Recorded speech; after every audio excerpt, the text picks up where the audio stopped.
Conserving energy and natural resources and creating a sustainable lifestyle starts with our individual commitment to the environment. That way, the small efforts we make in our homes could help in making a larger change that benefits the planet. Let us learn some of the environment conscious deeds that we may practice in our daily lives at our homes. Do not set the temperature of your air conditioners below 24 degrees. Use energy efficient star rated household electric appliances. Replace all incandescent lights with LED bulbs and tube lights. Switch off lights and fans when not in use. Unplug devices when not in use. Use natural lighting during daytime. Use warm water for bathing instead of hot water. Do not brush your teeth or wash utensils with your tap open.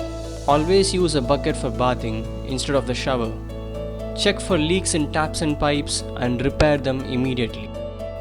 Our responsibility towards our children and younger generation isn't only about banking financial wealth for them. Rather, it is the environmental wealth such as good air, clean water, fertile land, a healthy habitat with a stable climate that we should pass on to our younger generation. Come, unite and involve yourself for a safer planet.